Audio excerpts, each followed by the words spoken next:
and Tennis Channel Podcast Network production. My name is Alex Gruskin. On today's show, we've got another edition of The Deciding Point, our weekly breakdown of everything that happens across the Division I college tennis world. Of course, here on today's show, we're offering our final thoughts on one of the best weekends of the college tennis calendar. The 2023 Division I Men's National Indoor Championships are officially in the books for the second consecutive season. It's the TCU Horned Frogs who leave the National Indoor Championships with the winner's trophy. TCU, a 4-0 win in the final over the Texas Longhorns. On today's show, we want to break down that final as well as offer our final thoughts on everything that happened in Chicago. And the way we best determined to do that is to offer one take on each and every team that competed over the course of the weekend. That's right, we're running back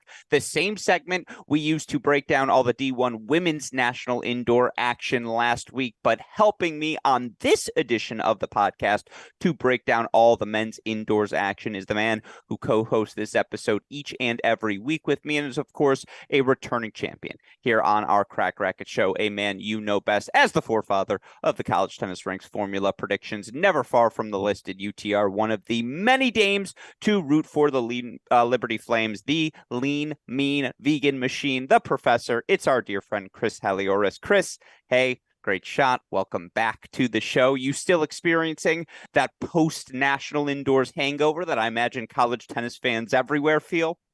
All right, more like deja vu of your voice in the back of my head all night. But it's definitely one of the best weekends of the year where you get to see all the top teams, in back-to-back matches. Just a great weekend. And it's sort of it's always that first week after, kind of that 1 week letdown. And then all of a sudden we'll jump right back into some big conference seasons that get going. No, absolutely. And you'll get the spring break trips coming up as well. We'll get all sorts of fun action, certainly over the coming months in the college tennis world, of course. A couple of things I do want to point to before we start today's show. A, if you're watching on the YouTube stream, we appreciate your patience. Had just a few technical difficulties, so we got started a hair late. But now that we're rocking and rolling, I can once again thank all of you who took the time to tune in to our broadcast of the National Indoors. It was such a privilege for us for the fourth consecutive season to be able to highlight some of the best men's and women's Division I college tennis action you will see all year long. Of course, that would not have been able to happen without the continued support we've gotten from so many of you in the college tennis world, players, coaches, parents, fans. We're so grateful. So many of you trust us with your coverage of everything happening as it relates to college tennis. And of course, that is a burden that we do not take lightly. And so we look forward to continuing to cover everything as it unfolds throughout the course of the year. A massive thank you again to the University of Illinois, to the ITA, to my dear partner, Mike Cation, who obviously had to tolerate all of my nonsense throughout the course of the 4 days, to super producer Daniel Westoff, Crack Racket CEO Dalton Thieneman. They know what they do to make everything happen here at Crack Rackets. I don't think all of you listeners are aware of it, though. So a shout out to the two of them. But again, here on today's show, I see some comments in the YouTube chat. What will we be discussing today? Again, we're going to break down the final, talk about how it all unfolded, how TCU was able to capture that second consecutive championship. And then we're going to go one take per team. We're going to talk about each and every team that competed. There were no rules for the takes that Chris and I are going to be offering. It can be about a player. It can be about a big picture item. It can be about a near-term concern. Whatever comes to mind, that's what we're going to discuss with these teams. Of course, then at the end, we're also going to name our National Indoors All-Tournament team. We'll name our most outstanding players. We'll look at the first edition of the computer rankings, which of course came out this week. We'll break down our Crack Rackets top 10, look at the week ahead, and so much more. Of course, before we do any of that, got to give a massive shout out to the two sponsors who help support this show each and every week. First, a shout out to our dear friends at Ellesse. That's right, folks. They don't just make the hoodie. You see this t-shirt. It's ready to rock and roll. This is prime time. Everything they make, comfortable, affordable. You're going to enjoy it, guaranteed. To learn more about our dear friends at Ellesse, just click on the link in the description to this podcast. Ellesse, proud sponsors of The Deciding Point, as of course are our dear friends at SwingVision, who we were so excited to welcome back this season, because SwingVision, they're at the forefront of all artificial intelligence technology innovations happening within the sport. We're going to have automated line calling soon, just about everywhere, and it's going to be courtesy of the SwingVision app. So a massive thank you to our friends at SwingVision. To learn more about how you can get their technology working for you, click on the link in the description to this podcast. When you do inevitably sign up, make sure you use our promo code CRACK20. You'll not only get 20% off, you'll get a free 14-day pro trial, and you'll let them know we sent you there. Shout out to our friends at Ellesse. Shout out to our friends at SwingVision, proud sponsors of every week's editions of The Deciding Point. All right, with all of that said, let's start with the one match we have yet to recap. Of course, if you're looking for extensive coverage of the round of 16, quarterfinals, semifinals, just look at your Great Shot podcast feed. Chris was kind enough to join me each night to break down all of that action. We have yet to talk about the final. It was fairly straightforward. TCU ultimately 4-0 winners over Texas. That said, good morning, as we look at this match, I do think we have to talk about the doubles point first in a vacuum, because I think it's a testament to both teams' strengths that doubles point ultimately was as competitive, but ultimately decided in the fashion that it was. And look, TCU takes the doubles point. They get a 6-4 win from Jack Pennington-Jones, Sander Jong at the number 2 spot. Ultimately, Fernley Fomba clinch with a break at 6-5. They take a 7-5 set at number 1. But man, was this doubles point competitive, Chris. And for a Texas team that had played 4-3 matches the 2 days prior, come back from a doubles point down to beat Ohio State 4-3, a match that finishes 10:30 p.m. at night. Of course, then they win a 4-3 thriller over Michigan in the semifinals. The biggest question was how much would be left in the tank. Maybe not as much physically, but very much mentally for a Texas team that was just pushed to the brink all weekend long. And again, this is where you got to credit Texas. It was 3-all, 4-all, 5-all on just about every court. Yes, TCU was up a break early at 3, but Texas got that break back. And if you go listen to my interview today with TCU men's tennis head coach David Roditi, who was kind enough to join me on the show to talk about his team's national indoor run, he discussed how Chi Huang, every breakpoint chance, seemed to just find a big serve, or Braswell found a big poach, and Texas just managed to keep things even. Texas fought their tails off. But when you watch this TCU team play doubles, Chris, it's a steadiness that they bring on each and every court. They're going to close the net well. They're going to put returns in play.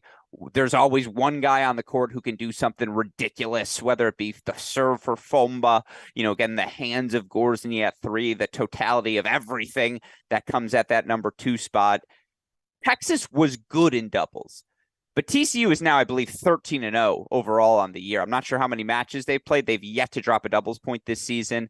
Again, they sub out Louis Maxted, who with Sander Jong was a top 10 team. They sub him out of the lineup. They put in Jack Pennington-Jones at 2. And Coach Roditi mentioned this tidbit. You look at their 4 matches, they won doubles with every possible combination. They won with 1 and 2. They won with 2 and 3. They won with 1 and 3. Again, Texas was good. TCU was better. Yeah, hard to argue. And it honestly, it was, to your point, it was probably closer than we thought it might be. Texas is not, they're not bad.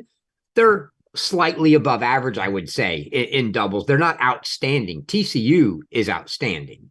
And so I kind of expected, maybe even a little bit more, but no, Texas, to your point, they impressed me in doubles this weekend as a whole.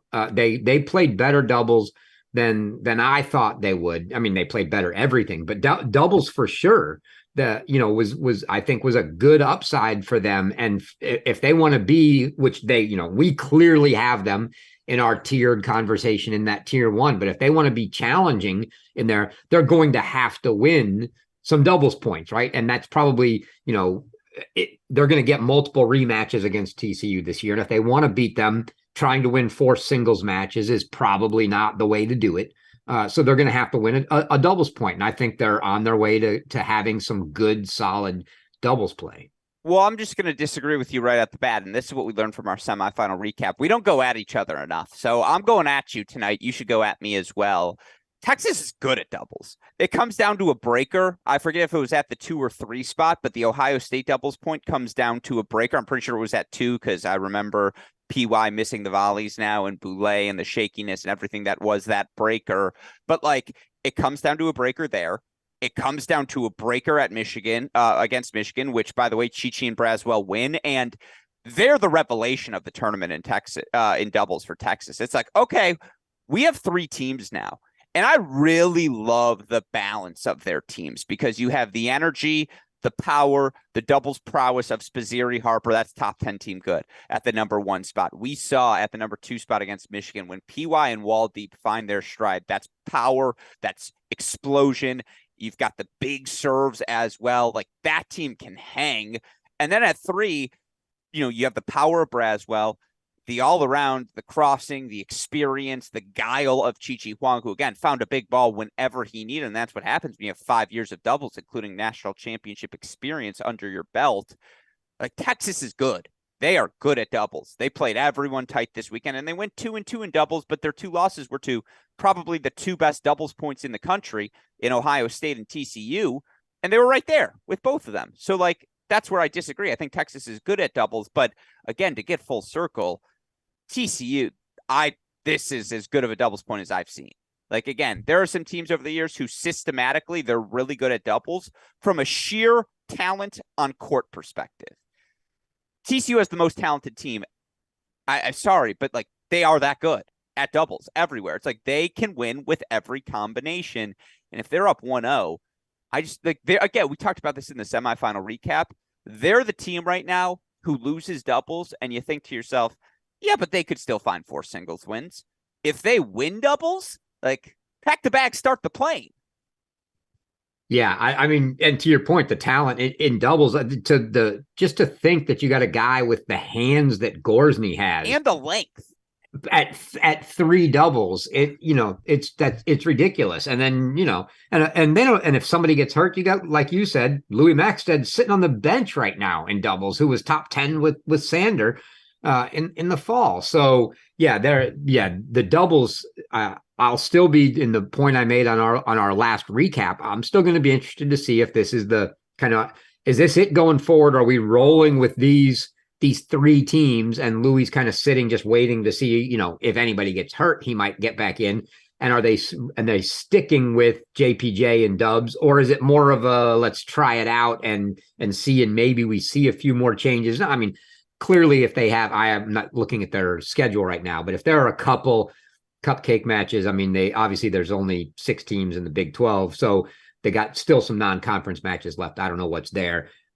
Obviously guys will play, but in all the matches that that truly mean something, where they on a bad day they could lose, is it always going to be the same guys? We'll see. But yeah, they're clearly the class of the Dubs field. Yeah, they are that good. And I mean, again, I want to see TCU Ohio State doubles. I want to see Michigan TCU doubles. Like, I do think even, again, Kentucky played really good doubles against the TCU team in the semifinals as well. Mercer and Lopadoc got a win at 2. TCU only dropped 2 sets in doubles this weekend. Kentucky was one of those teams able to push them. But yeah, they take that 1-0 lead. And look, Texas was frisky early. They got a couple breaks early on. I believe it was, again, McDonald went up an early break. Harper went up an early break. Braswell went up 3-2, and I think he was up 4-3 as well after being down early. But I mean, again, TCU turned on the effort. TCU stepped on the gas. TCU was the more rested team. You could tell. And Coach Roditi, interestingly enough, I keep talking about this interview, which you can all go hear on the Correct Interviews podcast. He talked about the imbalance is the wrong word, but Texas was the 8th seed, and they had to go through a much tougher path than TCU did. 4-3 back-to-back against Ohio State, Michigan, playing the late matches. Now, sometimes that's just how the draw breaks. But again, TCU was the beneficiary of 2 4-0 wins, 5-0 technically in one of them, and then a really tight match against Kentucky, but still the earlier of the 2 semifinals. And you could see that as we hit the 70, 80, 90-minute mark of the match where TCU was able to find a second wind in singles that, well, Elliot Spizzirri certainly found at the number 1 spot for Texas. Some of the other guys weren't quite able to do. And so, ultimately 5 first sets go the way of TCU. Now, shout out to Evan McDonald. Shout out to Coach Burke. He saw something in the scouting report. He liked the big forehand, the weapons of McDonald into the bigger backswings of Jirasek. And McDonald does take a very hard-fought 7-6 first set. But, at that point, Pennington Jones is up a set and a break. Sander Jong is up a set and a break. Seb Gorsny is pulling away from Harper. And in the end, that's the recipe for this TCU team. Doubles, 3, 4, 5, those 3 matches, all straight sets. Now, we'll get to the Texas side of things because the match was closer than a doubles point and 3 straight set victories. At the same time, it was never in doubt for TCU. And again, for Coach Roditi in this program, they become the first back-to-back champions at this men's indoors event since Virginia won 4 in a row from 2008 to 2011. Obviously, those Virginia teams were knocking on the door of the NCAA championship for so long. They ultimately break through in 2013. Look, this TCU team under Coach Roditi does not have an NCAA title, and they were the number 1 team and the number 1 seed going into the NCAA tournament last year before getting knocked off by Kentucky. I know we saw them win the national indoors last year, Chris, but I was freaking in person. And I'm just telling you, this team compared to the field, is just better than last year's team was compared to the field. And I still think there are other teams who can be as good as this TCU team this year. But right now, no one is. And I just think the floor for this team moving forward, it's the highest in the country because they have so many options. We talked about this. It's okay, let's say Fomba gets hurt or Fernley gets hurt. Everyone is more than capable of sliding up a spot and having equal amounts of success. It's not just that they have the depth. It's that, honest to God, on the right day, you feel yeah, Seb Gorsny could beat Jake Fernley. Why not? That said, I can no longer claim that Jake Fernley at number 1 is a stack because did you watch him throughout the course of the weekend? Did you watch that first set against Elliot Spizzirri? He was that good. This team is very, very good. I'm not going to argue any of that. Yeah. There's no argument there. They are the best team in the country right now, hands down. Yeah, and again, the depth, the options. Credit to Tomas Jirasek, who comes in again days 3, days 4, delivers victories, and you should hear Coach Roditi. It is the ultimate luxury. He talks about that, but just agonized. The most difficult part, he says, him and Coach Bowen have a joke where they go, okay, it's your turn to tell him he's not playing. And they go, and then Bowen goes, David, you have one job. It's your job to tell them they're not playing. And it's a very fun exchange, again, that you can go hear in the podcast. But that's the take. TCU is clearly the number 1 team in the country right now. They're just clicking at every spot in a way other teams aren't quite clicking yet. And, again, I think we can move on from them. From their credit to Coach Roditi, what he's accomplished in his 13 years at TCU is remarkable. They've been top 10 for 8 consecutive seasons, Chris. And hot take, I think they've clinched a top 10 spot for a 9th consecutive year with their national indoor title here this season. I defer to you, mathematician, but I think I can lock that in. On the flip side, looking at this Texas team, what's your one takeaway from them coming out of the weekend? That I think they look healthier than I've ever seen them in, I don't know. Since 21? Yeah. I mean, in 2 or 3 years. Yeah. I mean, that's healthier. And that to me, and I said this coming into the year, the swing guy to me was CM Waldeb, and he looks good. And I think if they've got a healthy team and Waldeb's playing well, it's everything's going. I'm still going to say 6 is always going to be a question mark. We'll probably see different guys, whether it be Aramilli, whether it be McDonald, whoever plays 6. But I mean, there's a lot of teams that have that. I mean, there are very few that don't have that question. So that's easily, overcome against all but, 1 or 2 teams. So yeah, that's my takeaway is that the health and the fact that Waldeb actually looks good is a huge plus for me for these guys. Yeah.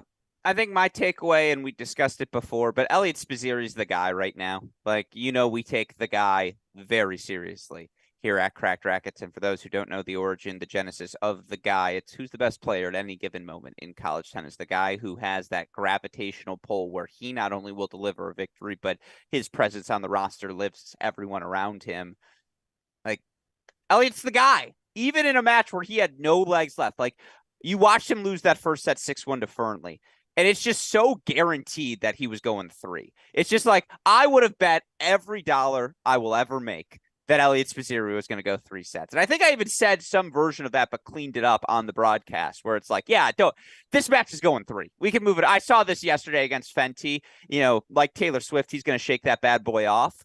And he managed to do it. And it's just like, you saw the energy he played with the moment it was 3-all in the Michigan match. I love Andrew Fenty, but you're just like, I'd rather have Elliot always. And it's nothing against Fenty. That's a credit to Elliot Spizzirri, who's done it for 15 months with one wrist. And now he's swinging through more backhands. And you're just like, oh no, like here he comes. And again, my favorite quote, I love the opportunity to get to hang out with him a little bit in Chicago to pick his brain. And he was like, Alex, there are times when if my feet are set and I'm hitting a backhand, he was like, I hit the back fence.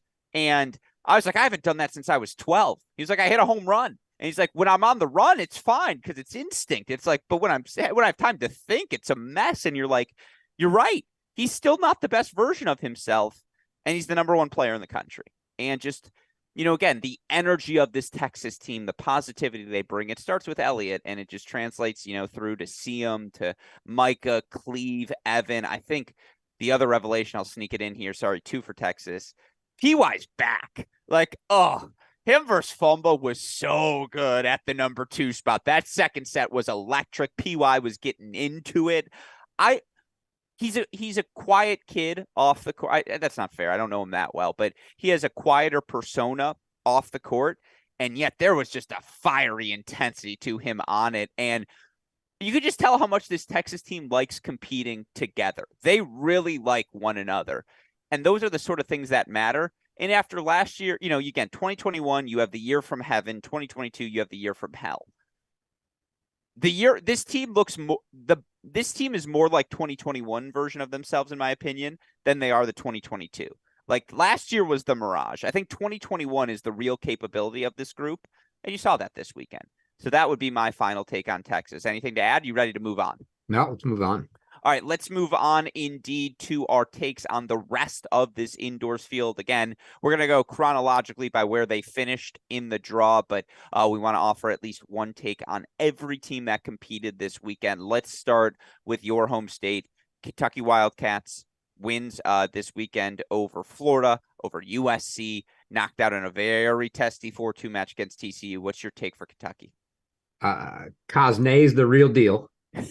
They have real depth this year, 6 deep. And honestly, the bigger question in my mind is Jaden Weeks, who they were playing at 5. We may see a switch there. I don't know. But, coming into the year prior to that, we didn't know, a lot of questions, 5, 6. Real depth. They are a top 5 team there was everything about this weekend was good for them. Spicy take. Who wins, 2022 or 2023 Kentucky? 2023.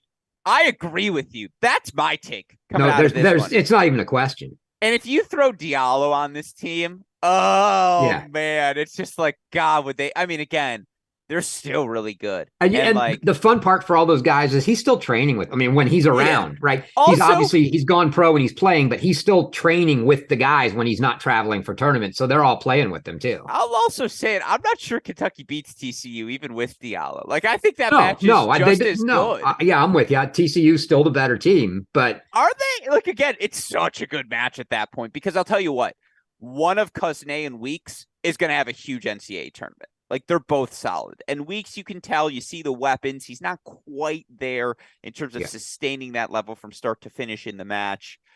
Cosnay's just a shot maker. He's a baller. He got the 3-set, man. He's just in the fight. I love the energy. I love the tenacity. I said this on the semifinal show. My take for Kentucky is, I'm going to be honest, I didn't think they were that good coming into the tournament. I didn't see a lot of Weeks. I didn't see a lot of Cosnay coming in, and I saw Louisville push them. And, like, Again, I'm not the biggest believer, wasn't, I should say, the biggest believer in Taha Badi coming into the year. I invented the Joshua Lapadat bandwagon, as people know. But I was wrong. I was dead wrong. This team is tier 1 good. Like, they are tier 1 good because, oh my God, like, even I didn't think Josh Lapadat was this good. And watching him in person, his momentum is always moving forward into the court. And it's just like, they're good. That's my take. Kentucky's good. Yeah, I'm not going to argue. I told you last year, sitting there watching Lapadat Perego, like Perego didn't play bad, and Lapadat beat him like 2-1. I couldn't figure it out. I'm like, I don't even understand how he did that. He's good. Yeah, well said. Well, then let's move on to our next semifinal team. Again, we're going to go one take per team here. Michigan coming out of the national indoors. Chris, what's your take? Again, my take. Title contenders for sure. Just want to see. I want to see consistent doubles. That's my own. I mean, that my take was disappointing in the way the doubles felt like they were up and down. But there's no question what they have, and Aaron Schneider is clearly playing now this year. You dispelled that rumor, quickly. He will be. Obviously, he's played doubles. He's not taken a medical or a red shirt. He'll be in the singles lineup when he gets healthy enough to play singles. Will, in all likelihood, only make him better. But I'm not sure it even mattered. Cooksey went 3-0, and that's where Aaron Schneider's going if he comes back. So you can't get any better than that. So it didn't matter. All right, so I'm going to build off of that with a glass half empty. Then I have a glass half full. Michigan's got to make some lineup choices. Like, you're right. This team's unequivocally tier 1 good. Like, they have the potential to win a national championship this year. That's the expectations now in Ann Arbor coming out of this weekend, is you are not afraid of facing any other team. They got to make a choice. It's not just at 2 and 3 doubles, but it's also at 5 and 6 singles. Like, again, Cooksey goes 3-0.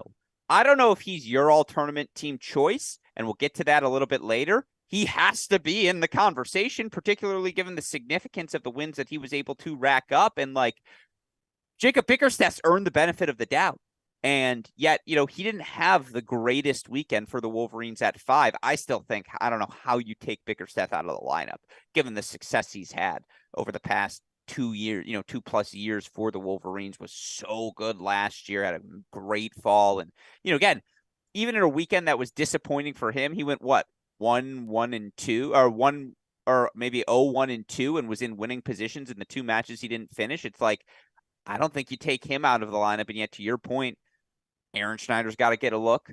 Cooksey's got to get a look. Like, I mean, again, you put the Lamborghini in the garage. Does that mean Swenson's out no matter what the whole year? No, Swenson's got to get a look. Like, you're absolutely right. And it's like, again, there are matches where you say, Andre, stay home. Like, you don't got to come to this. Which Indiana he will. Swing. We're going to play Indiana and Purdue on the road. But he doesn't. Well, no, he loves it. And so that's the glass half full. Is Andre Styler the best player in the country right now? Well, he's not the best player in the country, but are you sure? Who are you picking over him right now indoors? I mean, I can think of a handful of guys. You just got done with your rant about how Spazzeri was the guy. I know, but so here's the thing, though. Because Elliott specific, it's a terrible matchup for Elliott because it's just like, look, Andre just is like, right, well, I don't give a I have another one, but we're going to save that until we get to our all tournament teams, or at least till we get to the team, because there's another guy I'll take it from. Yeah, well, I'm just saying Andre would be like, look, I don't really give a fuck what you're doing. Sorry, West stuff. But it's like, I'm going to hit forehands big into that backhand corner. Elliott, if you do something amazing, that's great. But I'm going to hit forehands big into that backhand corner, and I think I'm going to overwhelm. Like, that's the glass half full. If you'll all indulge me, I've just never seen, like, him at 3 is a joke, right? Well, it's just great, but it's like, but Fenty was that again. Michigan's tier 1 good. They're tier 1 good. That's the take. Yeah, we already did 27 minutes on Michigan in the semifinal recap, so people can go hear the extended take there. All right, let's move on to the quarterfinalists now. Let's start with Ohio State. They drop a heartbreaker, 4-3 in the quarterfinals against Texas, but maybe no team bounced back more impressively this weekend from a loss than Ohio State, who go out and give Virginia the business. And look, this was a Virginia team. They were playing for the second time in 2 weeks. They went to Charlottesville, knocked off the Hoos a couple of weeks ago. They 4-0'd them, Chris. 4-0'd them. And for Cannon Kingsley, who looked like the left ankle was just Yeah. had given up on him at the end of that 4-3 match against P.Y. Bailey in Texas, for Cannon to come out and beat Chris Rodesh in straight sets, I mean, that's a testament to Cannon Kingsley, the All-American, who he just, it's out like, you never have to ask, did Cannon Kingsley give his all today? Because the answer to that question is always yes. You know, again, Tracy bounces back after a rare struggle for Tracy. He gets a very comfortable win over Von der Schulenberg at the number 3 spot. Never underrate, of course, how difficult that win is. Robert Cash continues to do his thing. Like, yes, they lost to Texas 4-3. I still feel really good about this Ohio State team. Like, I actually think, I don't want to say the loss was good for them because there are no moral victories in college tennis. We've established that premise over the weekend, especially for teams with national championship aspirations. But like, this is the barn burner where it's like, okay, now they don't have that burden of the expectations of you're the number 1 team. Everyone's chasing you. Now they get to say, hey, we're the underdogs. You know, we're coming after you. We are the unheralded squad. They can have that manufactured chip on the shoulder. And like, again, I just loved the way they bounced back. You learn about a team in a moment like that. And Ohio State said, we are furious. We're taking it out on Virginia. And like, that just tells me, I know my take's first there, but like, God, it just tells me about the moxie of this group. I really like the makeup. It's the experience. It's like, this team has the experience. That's why even after a loss that had to be described as disappointing to Texas, they bounce back in the best possible way. Yeah, so multiple things I'll say about that. One, you can't feel horrible if you're an Ohio State fan. You can't feel horrible about the loss. Like you said, there are no moral victories, but you could tell clearly Cannon was not 100%. They were already without Alex Bernard going into the match, which pulled everybody else up a spot. So you're a man and a half down, let's say. And you still go a 4-3 match. I mean, and Cannon served for the match twice in the second set. They were points from this never even being an issue or a story, right? Who knows what happens if they win the match and they go on and say they end up playing TCU. We have no idea what happens, but we were almost there. And I would have bet my life savings after that match when Cannon, just got drubbed in the third that, I even said it when in our recap that night, there is zero chance he's playing tomorrow. And he comes out and you said he beat Rodesh in straight sets. He didn't just beat him in straight sets. I'm not looking at the score, but it was like 2-3 or 3-2, something like that. 3-2, he got him. Yeah. Yeah. I mean, it was, he whitewashed him. I mean, it wasn't just a straight set win. He killed him. So I don't know what happened overnight. Some miracle happened and the ankle was good, but I mean, wow. Yeah. I'm not down on that team at all. I can look at that and go, sure, you're down a guy, another guy's hurt, and you go 4-3 with who I think is one of the best teams, out there. Sure. Yeah, it was a tier 1 toss-up. Like, guess what? Teams in tier 1 play 4-3 matches, and when there are 2 teams playing a match, one of them's the loser. Like, that's just how this sport works. I couldn't agree with you more. They're on the wrong end of that one. They're going to be on the right end of some this season as well. And just, again, there's just a grit to this team I really, really enjoy. On the flip side, I don't want to say Virginia's got some issues right now. John Parsons on our show yesterday says he doesn't think Virginia is a tier 1 team at this moment. Now, they were without Barbotzer this weekend. I don't know what happened in Iñaki Fenty. I'll never understand that match. That was just Andrew Fenty. Fenty just got him. Like, I don't know. Fenty was just one shot better in every point that they played.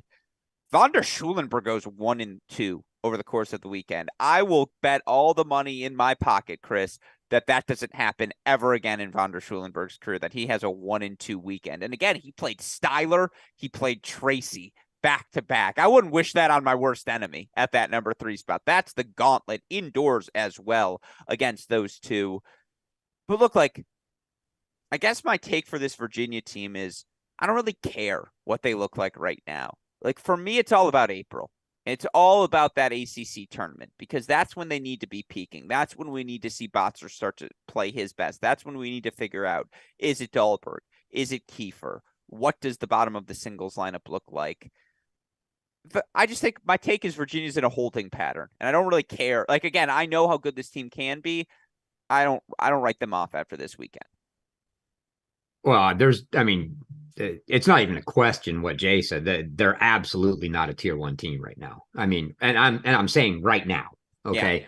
I mean, coming out of this, they're not tier one. They couldn't hang with any of the tier one teams. And that's not even, forget 5 and 6. That's their top 4 studs. I mean, they couldn't do it. So, but to your point, it's not, now isn't what matters. And they know in all likelihood, by the time we get to, April and May, we're going to see, a healthy in shape Bar Botzer playing. And then we only probably have one question mark down at the bottom of the lineup. And the other guys, yeah, I'm sure they've been there for a couple of years. They'll be around. Yeah, it was, I would say, just disappointing is all I can say. Is it was a disappointing weekend to see, the top 4, those core guys of Iñaki, Rodesh, Van der Schulenberg, and Getz just not, kind of perform like we expect and have seen them do in the past. But it still doesn't make me think that they won't be there by the time May rolls around. I think they will be. They'll be ready for another run. They're just not there right now.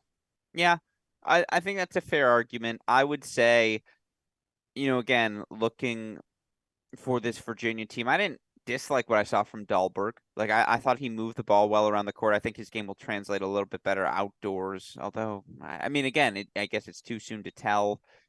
I'm really in on Ryan Getz. Like, Ryan Getz, I want to be clear, it's a big 4. Again, we talk about Van der Schulenberg, Montez, Rodesh, because those 3 have been tied at the hip for so long. But Getz can hang at the number 4 spot with absolutely anyone. And, again, it is about finding 5. It is about finding 6. They can't just turn, Gianni Ross isn't walking through that door. And that was the ultimate luxury last year. They went 6 deep. They were that good at every position. Dahlberg, Kiefer, still a question mark there. They're playing around with their doubles teams clearly as well. They just weren't clicking on all cylinders, unfortunately, this weekend. But again, it's too early in the season to say. I will say I don't want to say it's sad that Cannon beat Rodesh, because the take I wanted to share is, like, watching the Maloney match, Chris Rodesh might have the highest pro upside of any collegiate player we currently have in the game. Like, the movement, the size, the weapons. I was talking to Maloney after the match about Rodesh, and he was like, dude, I was lucky to hang in that set. He's like, I had to pull out every trick in my bag to just stay alive in the set, because it's just relentless power. And just, again, he moves really well for a guy his size. Yeah, I just, again, what happens if the top 4, it reminds me a lot of 2019 Wake Forest, Chris, where you're just like, okay, we know Gojo, Chrysokos, Botzer are 3 of our points. We got to find one more. I think they know their top 4 on the right days can get them 3 points. They got to find one more. And again, in a year with so much depth at the top of the game, specifically where you do have tier 1 options everywhere, like Michigan, Ohio State, TCU, Texas, Kentucky, and perhaps even USC with Leonard Tien. Yeah, like, it's just they need the bottom of their lineup to click. Yeah. I mean, that's the question, but monologue complete.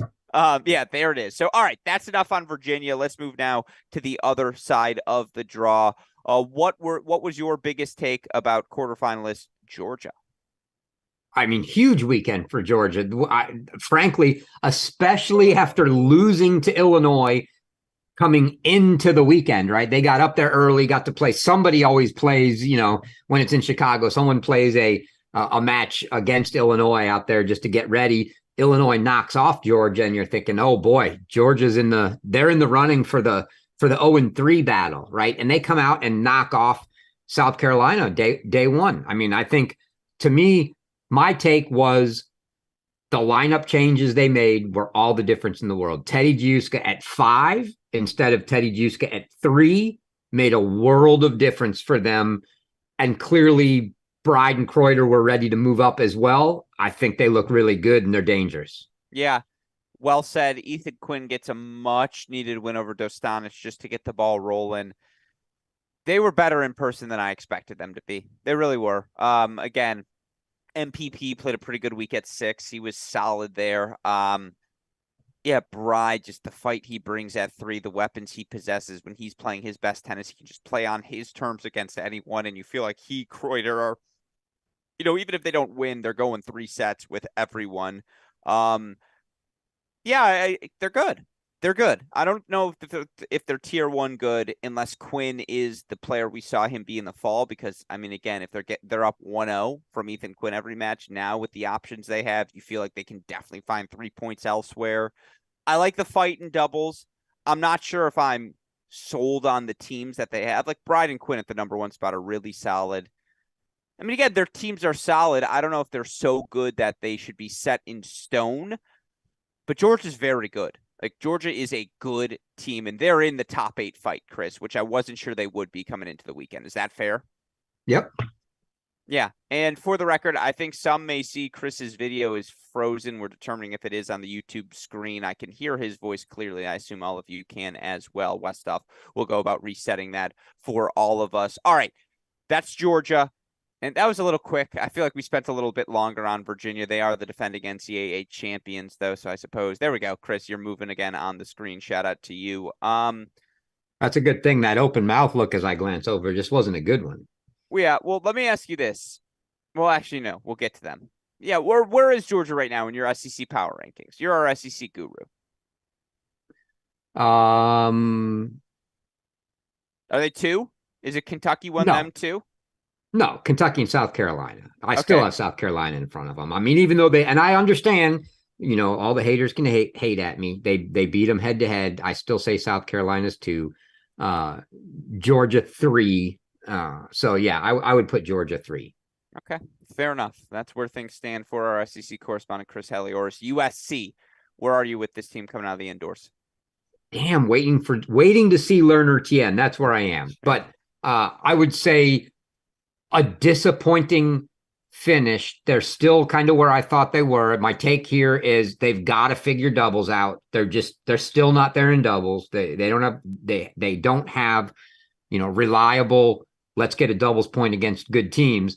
Their singles is good enough. They are one of the teams, especially when we're not even putting them in the top 5 tier 1 group. They're good enough even against some of those teams to say, hey, even if we lose doubles, we can still take 4 singles matches, and they can, which will be even more of a possibility if and when we see Lerner Tien in the lineup. But that's my take, is they got to get doubles because they're not going to live having to take 4 singles matches every time.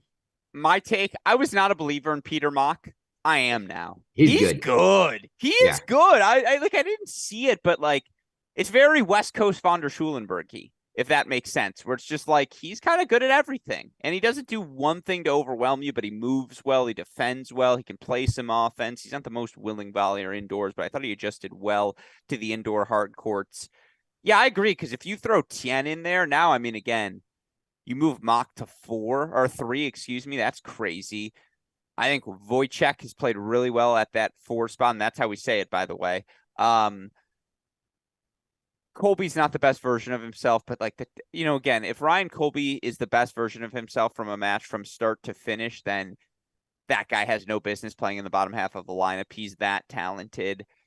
He's got weapons for sure. Yeah, USC's the team for me, and I said this to you at the semifinals. Eye test wise, I know they go 1-2 on the weekend, end up dropping the match to Georgia in the rematch from a few weeks ago. But eye test wise, I'm in on this USC team. I think if Tien does get eligible, this team becomes unequivocally tier 1. I do think they have that depth. They're not good at doubles yet, but give them a couple of months to find some more rhythm at the 2 and 3 spots. Who goes where? Obviously, Fry, Dostanic have the benefit of the doubt. They've been that good at 1 over the past year and a half. But yeah, I think USC is really good. I think this 1-2 record is a miss. I think they should be a top 8 seed. Well, yeah, look, also, they're not an indoor team, and this is the last indoor match they're going to play this year. And this is the fastest indoor hard courts at X. It's literally, if you were to make the antithesis of Mark's Tennis Stadium, it would be the XS Tennis Village, because again, indoor, the ball's lightning on those courts. You're like, can I hit a winner? Is it possible? Oh, I have to have Dostanic's forehand to do it. Well, I don't.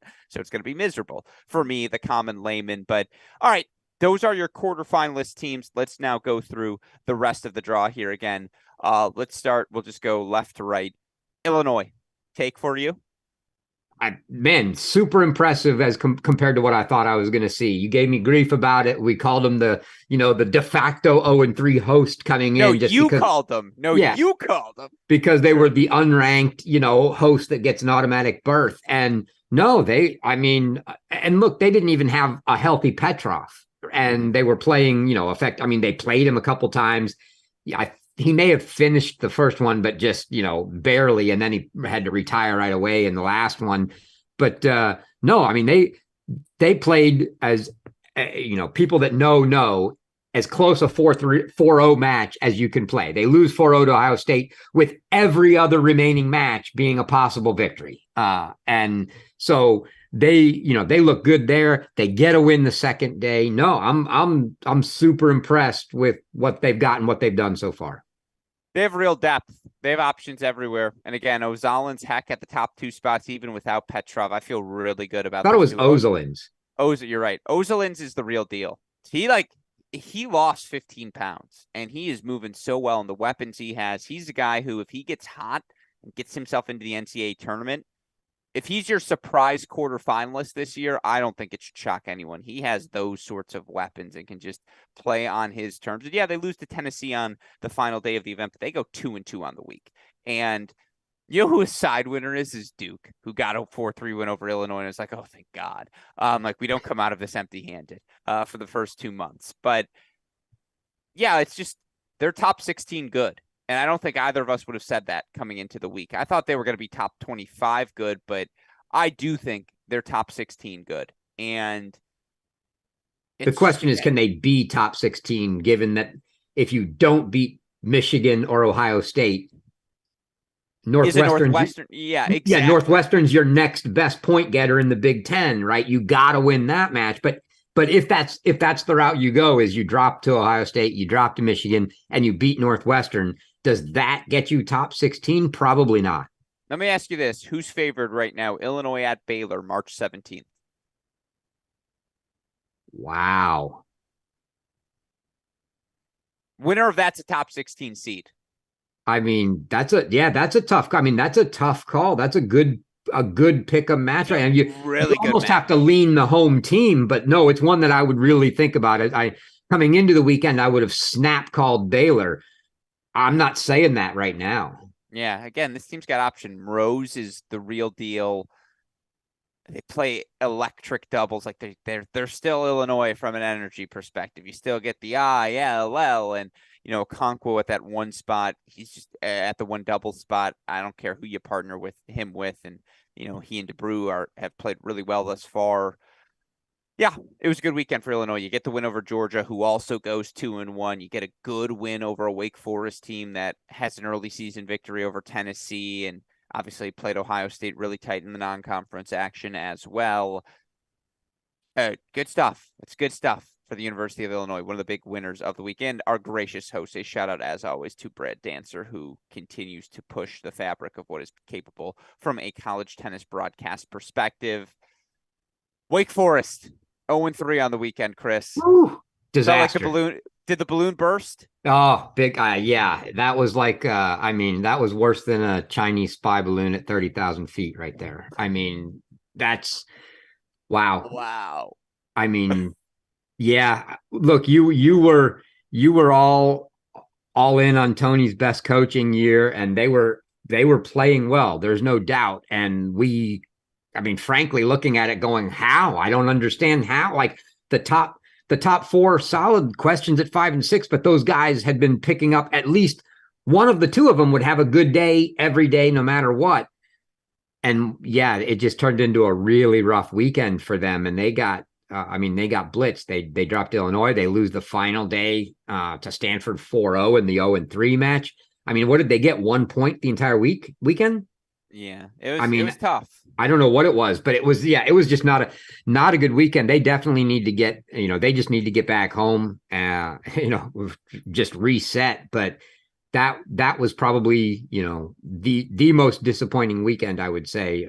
Obviously, the two teams that go 0-3 are going to be the two teams that come out the most disappointed, but certainly a disappointing weekend for them. Well, they played Stanford way closer than that 4-0 score line reveals. Now, they got blitzed in doubles points on just about every day, but Banerjee beats Tachi in 3 sets, Rajesh 3 sets over Barun. I also think this team's going to be a lot better outdoors than they'll be indoors, just from the game styles you see up and down the lineups, their lineup. But yeah, like, this was a weekend of a litmus test. How real was the early first 6 week success we saw for this Wake Forest team? And look, they still have a full ACC schedule. They're going to get Virginia again, North Carolina, who we'll talk about in a second, NC State if they bounce back, Duke, all these, solid NCAA tournament quality teams in the ACC conference. Wake Forest is going to get to play all of them. Their pathway to a top 8 seed, they're going to have to run the table in the ACC. Still top 16 favorite, right? Like, there's no doubt they're still, if you were to bet, you would say more likely than not to be hosting the first 2 weeks of the NCAA tournament, but that top 8 seed path might be out of the play now. I guess that's my take. Oh, the top 8 seed's gone. I mean, to your point, anything's possible. It's just math, but to make that math work, right? Yes, they've got to beat a Virginia. They've got to beat, North Carolina. There will be plenty of opportunities in the ACC because some of those teams, you mentioned them. You've got Duke, you've got North Carolina, you've got NC State, you've got Florida State, you've got Louisville coming on. I mean, there's going to be plenty of opportunities to pick up wins that are worth points. Top 8 type points, that's tough. But top 16, yeah, that could absolutely happen. They're not there right now. They've already knocked themselves out of that spot, but they get plenty of opportunities. So all they have to do, if they deserve it, they'll be there. If they don't, they won't. Yeah, very well said. All right, let's move on to our next team, Tennessee. What's your take? A little more encouraged than I was coming in, only because they picked up a couple wins. Still the same concern. For the record, 2-1, beat Illinois, beat Stanford, lost to Virginia round of 16. And that lost to Virginia, right? That was the upset I called, thinking that if, they could, and they all, it was a 4-3 match.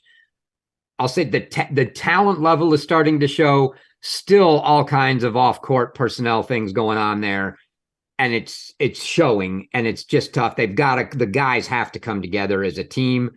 It was better this weekend. It's still not great. But I was encouraged by the fact that at least, they picked up 2 wins. So I think maybe that's the start of them getting something going heading into the SEC season. I think it was big for them to pick up 2 after dropping that first day. To pick up 2 wins after that was big. My whole thing is twofold. I thought they were Tennessee this weekend in their wins. They were loud. They were together. They played much better from that aspect. They are so much better than when I saw them at Michigan in that first week of the season. Glass half full, Johannes Monday is as good as any player in college tennis.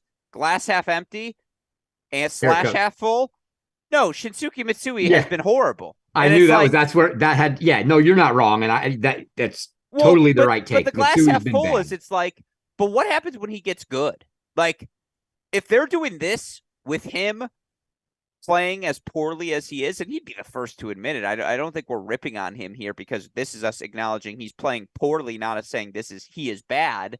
Like, right. When he turns things around and becomes the player he was last season, or the player he was this summer and fall on the pro tour, look out, because now he goes from what has been a likely loss in their lineup to almost a sure thing victory with the level we know Shinsuke Mitsui is capable of. So again, this team's getting better they're actually improving every day, and they needed to after what we saw them that first week of the season, the losses to Wake and Michigan, but stock is up. No doubt about that. That's my takeaway about coming from Tennessee. Like, if they go out and beat Kentucky, if they go out and beat Georgia, South Carolina, any of these teams now, I don't want to say expected, but you're not shocked at all, because this team, once again, showed they're that good. Where are you with Stanford coming out of this one? I gave the take on our recap, just the Pac-12 in general, right? With USC going 1-2, Stanford going 1-2. Man, this is the team I actually I don't even know what to make of it, because I don't think they're going to be, I don't think they're tier one, even in their best version, is the problem. They have talent. They have gaps at 5 and 6. And I don't even know what to make of Basavaretti yet at 4. And so, I mean, look, Ferry and Basing are, when you start talking about the top 1-2s in the country, they are in the conversation of the top 2, the top 1-2 on any team. You can throw a handful of teams in there to bring up, but you're not leaving them out of the conversation as the best 1-2 in the country. The problem is the other teams that are in that conversation have a solid 3-4, 5-6, or 3-4-5 or something. Basavaretti, like I said, is still the question at 4. I don't know what to make of it. And then even more confusing is the fact that they take a doubles point off of Michigan, but they still don't impress me all that much in doubles. And I think they've got to figure something out in doubles. I'm just all over the place on these guys. They just seem to be nowhere consistent, and I can't put them in the top, anywhere near the top tier for that reason. High variance. I agree with you. And if Basavaretti's healthy, they can win 1-4 against anyone. My take is like, oh, Banerjee is that good. Like, I got to see him in person. I was really impressed by his level. Arthur Ferry might be the best player in the country. So that's 3 people I've said that about now. Ferry, Monday. Do I get to play him against Styler now? Styler's 4. I mean, I still might take Styler indoors on that XS surface. I'm telling you, Chris, I watched him win 2 25-minute matches, like against Stanford and Banerjee, and against Braswell. It was just like, oh my God. Like, even against Van der Schulenberger, it was like, oh my God. But yeah, like, Ferry's so good. It's really fun to watch him play, and that was a hell of a win by Monday at 1 to knock him off. Yeah, like, you're right. My takeaway from Stanford is I still have no clue, because if Basavaretti's healthy, like, who knows? I actually thought Koleshinsky and Chaudhry played like, well. Like, they were fine. They're not great options at 5 and 6, but like, they can linger long enough for 1-4 to do the job. And if this team's winning doubles points, they can find 3 singles wins, but they have to win doubles points, because if the answer is doubles in 3 out of the top 4, that's a reasonable recipe for this Stanford team. And like, again, 5 and 6 become a luxury at that point. But yeah, well said. I still don't know how I feel about Stanford coming out of the indoors. And I think that's the perfect I feel like they could beat a really good team on a good day, and they could lose to a really mediocre team on a bad day. Perfectly put. They're going to lose at Utah, then they're going to beat USC at Marks. Yeah, exactly. Yeah. All right. With that said, let's go to the other side of the draw. 2-1 South Carolina. What's your take? They're good. I mean, they got the loss, right? And this is where, all right, here's the guy I'm taking over Styler. Give me Toby Samuel. Ready? I was going to say Toby Samuel. There's no doubt in my mind.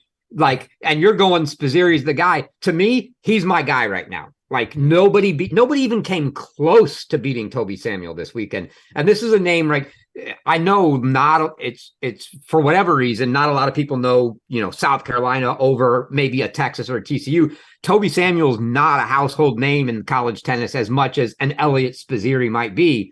But if you haven't watched Toby Samuel play, watch Toby Samuel play. I mean, he's just crazy good right now. Power rank the top 5 Tobys in history, because maybe that's why it's just not a lot of Toby love. Yeah, you like that? No, I agree with you. Like, and it's not just him, it's Connor Thompson at 2 as well. Like, man, Connor Thompson's the South Carolina. I got to figure out what we're going to call this award. Who do you think in our history, Chris, is the teammate that was the most beloved by his team, but the most despised by players on other teams? Liam Draxel. Okay, then we'll call it the Liam Draxel Award.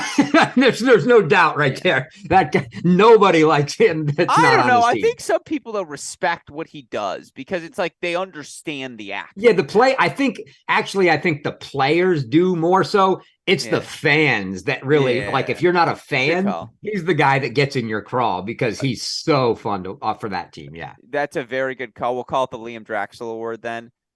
Connor Thompson is a strong nominee for the Liam Draxel Award. Like, I love him because, again, all these players are on my team. I just want to see everyone win. But like, you got to imagine he's target number one for every other team. And like, it's just a kid wins and he sets That's a for tone. that's for a different reason, and you know it as well Yeah, as I do. there's just a grit to Connor Thompson that I thoroughly enjoy. And again, Story's playing better. We got to figure out what their top six is. But I agree, South Carolina's good. You know who else is good? And this is my take: North Carolina. North Carolina's good. They just are, and they're not tier one good. I don't think they're going to be they might be the 8 or 9 seed. It's going to be an absolute battle. Like, you feel like ACC is certainly going to get one top 8 seed. Can they get 2? That's the question. North Carolina will probably be the team if they do get 2. Cernak didn't have the greatest weekend, and this team still was in the hunt in every match that they played. I like this North Carolina team, Chris. I like them more than I did coming into the weekend. I think they're for sure. They're a lock to be top 16 in my opinion, certainly from a quality perspective. Wouldn't shock me if they beat Virginia at some point this season. No, that's not going to shock me at all, especially the way we come out of this weekend seeing Virginia. Yeah, I don't. It's not going to shock me. They're really well coached in doubles. Like, their doubles is just. I think they went 3-0 in the doubles point. Yeah, they play great doubles, and they have kind of like the way I was talking about Toby Samuel not being a household name. Basically, everybody outside of Brian Cernak on this North Carolina team, because you've got, Sagerman and Poling being new, and then the rest of the guys just not being guys that from, the national championship caliber North Carolina teams. They're all kind of the names you don't know either, but they're a bunch of guys that make a really good team. And to your point, yes, they could challenge for, they're going to be right hanging around that, in that, I would guess most of the season, probably the low teens, and with a couple big wins and especially damage that can be done in the ACC tournament, they could make a run towards the top 8.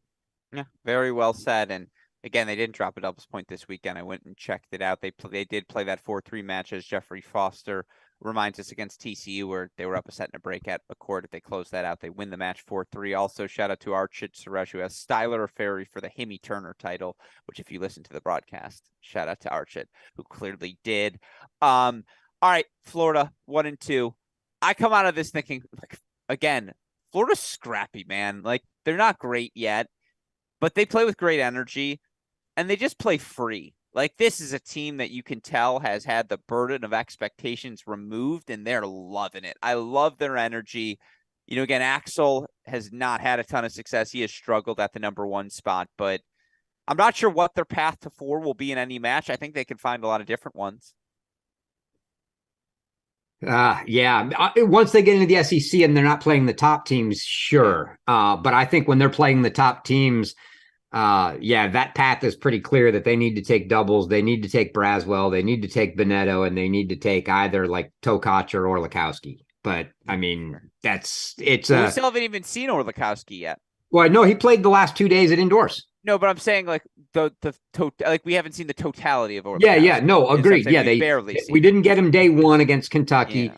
They put him in day 2, and he blitzes whoever he plays. Like, I don't know, it was like 1-0. It was something. I mean, it was an absolute whitewash. And then he played a tight match after that, and won. But yeah, I think that's for me, the take is Orlikowski looks like he's finally ready to play. I think he will be in the lineup. And yeah, they're scrappy. They're going to find points. They will be better outdoors than indoors. And so it will be interesting to see where they fall in the pecking order in the SEC. Right now, you have to say clearly they're behind the other 4 teams that were at the indoors from the SEC, and probably clearly starting in front of the remainder of the teams that weren't there. Sure. And is that what they are? Are they the 5th best team in the SEC? I don't know. We'll see. Yeah, very well said. Of course, the last thing we'd add, we send our thoughts, our love to Coach Matt Clore, who couldn't be there. He's having some family health issues. And so obviously we're thinking about the Clore family right now here at Cracked Racquets. Last but certainly not least, Baylor Bears. Tough weekend, obviously, as they fall 0-3. They've fallen under 500, I believe, for the year now, although they've played as brutal of a schedule as you will find through the first 2 months of the season. Your take on these Baylor Bears coming out of the indoors? Building year. Rebuilding year. Yeah. I mean, I was a little higher coming in. Look, they've got a lot of promise. I mean, Velch and Koenig, as new guys, both. I mean, you and I both spoken volumes on Velch already. We both love him. Koenig's just, I mean, he can get beat 0-1 one day and then look really good the next day. So, he's obviously just got to get into the college game and mature, for college level a little more. But outside of that, I mean, Bass was hurt. Milodinovic had been playing better recently, so I mean, I think he's good. Teddy can hang with anybody. I'm not going to I wouldn't write this team off. I just, from a tier 1 standpoint, no, they're not going to be there. They're going to be solid in that. They could be in that next level group. I don't think after this weekend, I don't think they're certainly not in the conversation for trying to challenge, say, even for that 8 spot. I think that's out of the question. Now it's just, hey, let's try to make sure we get a top 16 and get to host that first match. And then after that, we're on the road. Yeah, or more importantly, host kickoff weekend in 2024, when, again, just about everyone on this team will be returning. They're one big gun short. Like, if Boitan comes back, now this team's top 10, because they have 8 guys who could be really good anywhere from 3 through 6. And, like, again, if it's Boitan 1, Teddy 2, and then fill in the rest wherever, now this team's really firing on all cylinders. They're just a guy short, or they just don't have that clear-cut number 1. And you're just never sure where the 4 points are going to come from for this Baylor team. That said, like, I still think they're really solid. Like, I do think they can compete and, play good matches at just about every singles position. They play really sound doubles. They play with great energy in the doubles as well. I think Bass and Mizuchi are a top 10 doubles team, can play anyone really close at that number 1 spot and straight up beat anyone that they face. They're going to be in a thorn in the side. They're going to beat someone this year during the Big 12 season, right? A TCU, a Texas at some point. But yeah, it's like, again, ask me about this team. I want to see this team more come May, when all these young pieces get a little bit more experience. And then again, I think this year is to set up the 2024, the 2025 seasons, to your and Scotty B's point in the chat. So again, it was a tough weekend for the Baylor Bears, no doubt, but a weekend that I think this young group in particular needed to go through, because now they've seen the best and now they see where they need to get to be competing with those teams in May. Yeah, and look, for teams like Baylor and Wake Forest that come out of here as 0-3, the thing with indoors is it's really easy for things to snowball quickly on you. You're playing 3 matches back to back days against the best teams in the country. 2 teams are going 0-3, and when things aren't going your way, especially when you're playing a couple of young guys like Baylor is, it's just easy for that to happen. And what you get away from it, you get a chance to reset. These guys get to build a little confidence, only play, 1 to 2 matches a week instead of 3 in 3 days. Things can change, and you get outdoors. It is going to be overall big picture. It's rebuilding. On the way to rebuilding, they still want to try to host NCAAs the first round and make it to, take a shot at making that quarterfinal if they can. But I think big picture it is, let's set things up for the next couple of years. Yeah, very well said. Well, folks, that's one take, at least, on every team that competed at the 2023 Men's National Indoor Championships in Chicago.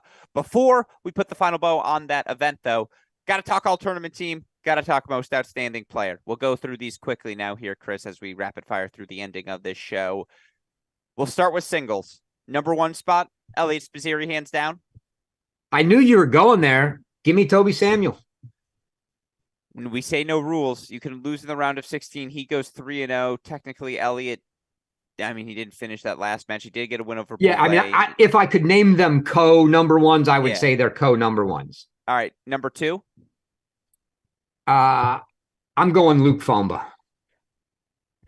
He had some unfinished too, I know. I had it down to him or Maloney. And like, okay, this is what I said before the show. You might make fun of me. I think you could make a case for 3 Wolverines in the all-tournament team singles lineup, which is like crazy to do because, again, This team did find 4 singles victories against Stanford. This team did find 3 singles victories against Texas. Obviously found 3 against Virginia as well. So I guess they did rack up a lot of points.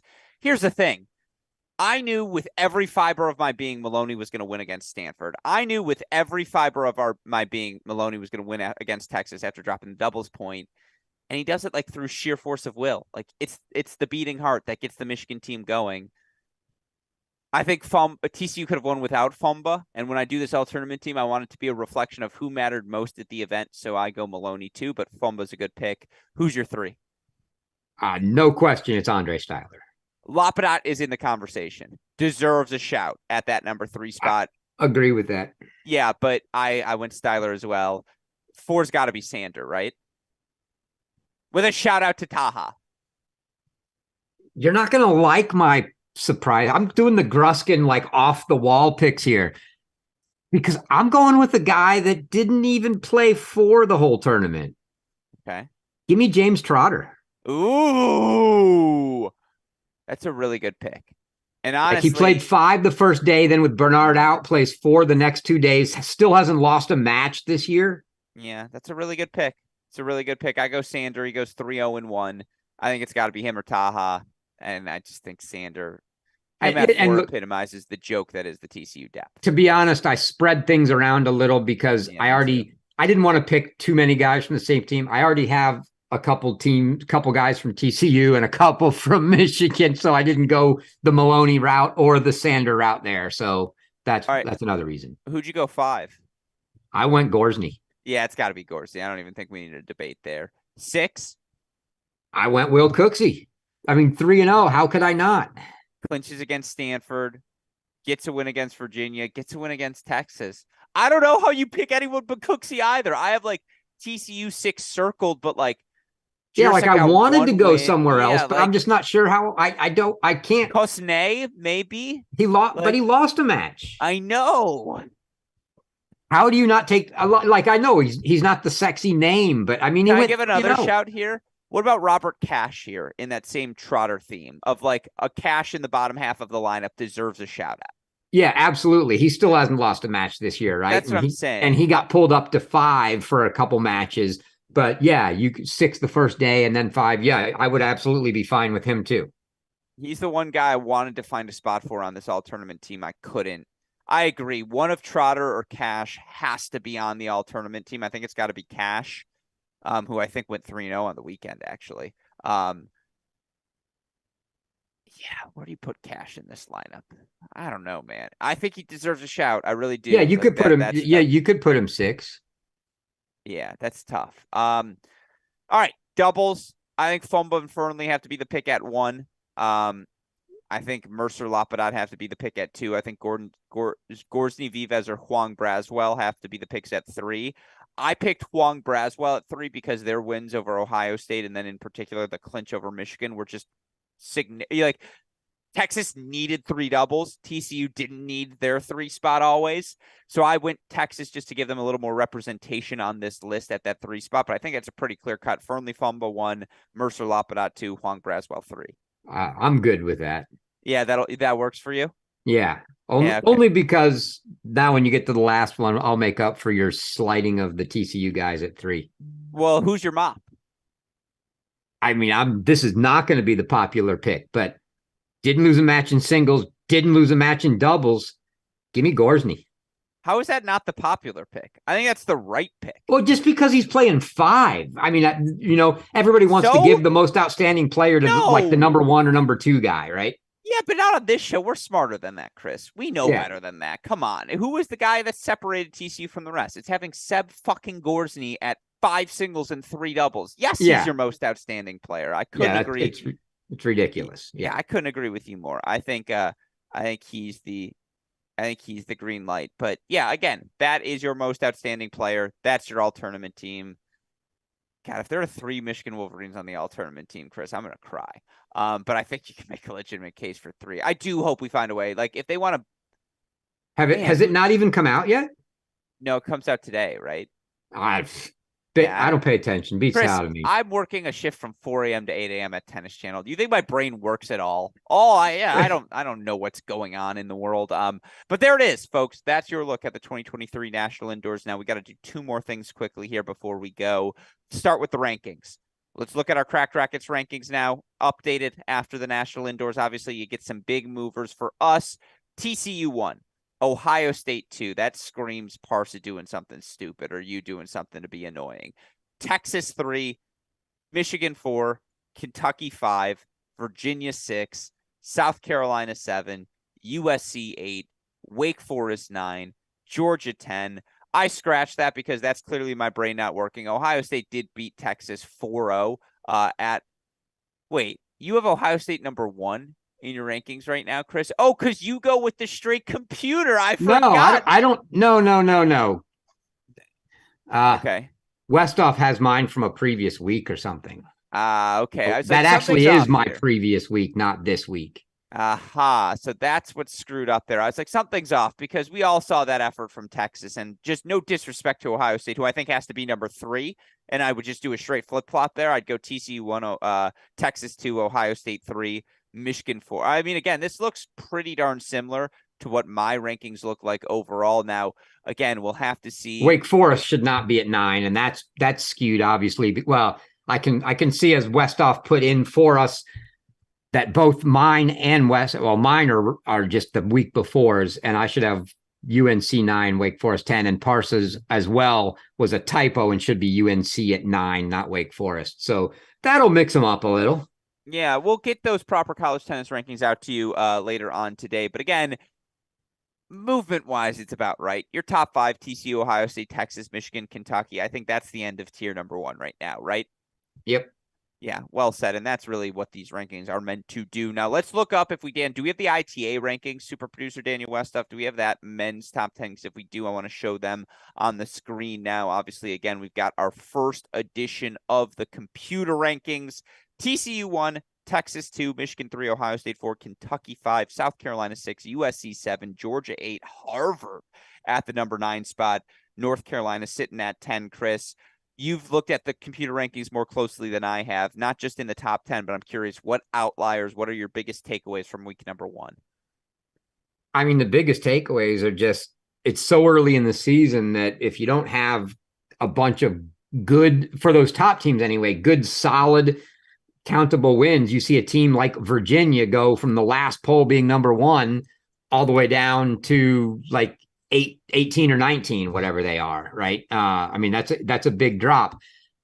I don't think there's nothing really in these computer rankings that surprises me whatsoever. They're actually, for being this early in the year, I mean, Harvard's the one that stands out for most of us, right? Because every other team here, we saw it indoors. And so that's the one that people just don't know, but Harvard's got, they've got good wins on their schedule. Didn't Columbia, though, also beat Harvard this weekend, 4-3? Did what? Didn't Columbia beat Harvard this weekend? Harvard has lost to their 3 losses are Columbia, Michigan, and North Carolina. But they've also beaten Columbia, Northwestern, Duke, NC State, right? So they've got a bunch of good wins in there as well, and Cornell. So yeah, that's justified, but that's the one that would stand out to most people looking at it, I think. Yeah, very well said. Well, folks, that's your look at the rankings. Let's now look at the week ahead. It's a quieter week overall, big picture. Not too many marquee matchups. You've got the Blue-Gray Classic. You've got a bunch of fun stuff. But we have the start of our Cracked Racquets broadcast here this weekend. We've got our first Big Ten Sunday coming up, and let's put our production schedule now up on the map here for all of our YouTube followers. The matchups we've got coming up this weekend in the Big Ten. Obviously, the barn burner, Ohio State taking on A&M in Orlando on the women's side. That's going to be delightful. But you've got Michigan at Washington on the men's side. Nebraska, you've got Northwestern taking on UIC. We've got, 4, 8, 9 matches for you this Sunday. We also have Ohio State, Notre Dame, Baylor versus Brown on Saturday. Outside of our Big Ten cross-court cast, Chris, what are you looking forward to most this weekend? Really, for me, a little rest. Yeah, sure. Well said.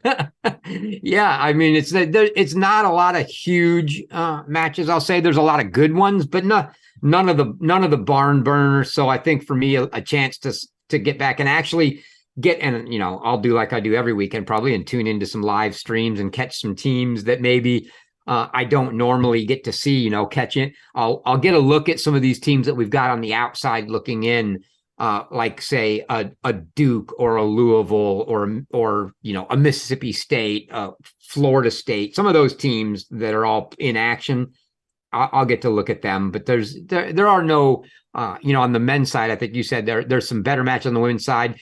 A&M at Texas, probably one of the matches that's the in-state rivalries, even with a so far in the year down A&M, is always going to be a good match. That's a good one to look at. And I think VCU might play Virginia. I don't know if I saw that or not. I thought I saw that on the schedule. I'm glancing, but anyway, that's those are the kinds of things that I'm looking for on the weekend. How about this? Here's one to spice up the week. NC State goes to Ohio State on the women's side. Diana Schneider from 5-6 deuce point match point down, 7-6 in the third. She clinches a 4-3 win for the NC State women over Ohio State. So if that is your tone setter, a top 100 player in the world, push to match point down, she earns a 4-3 clinching win. If that's what we're going to see this weekend, buckle up, folks. It'll be another exciting week of action. And of course, we'll be back next Tuesday and Wednesday, 9 p.m. Eastern time, to recap all the Division I men's and women's action. A shout out, as always, to our super producer, Daniel Westoff, on the ones and twos, who helps make all of this content possible. A shout out to our supporters as well at Ellesse, at SwingVision. Would be impossible to host these shows every week without the support we get from our sponsors. A shout out to all of you in College Tennis Nation as well. Again, we're so grateful. So many of you took the time to tune in to what are two of our favorite weekends of the college tennis season, the National Indoor Championships. With all of that said, for the fantastic Chris Halioris, our super producer Daniel Westoff, our friends at Ellesse and SwingVision, from all of us here at both Cracked Racquets and the Tennis Channel Podcast Network, I'm your host, Alex Gruskin. Chris, what do we tell our listeners? Hey, great shot. And we will see you all next week. Thanks, everyone.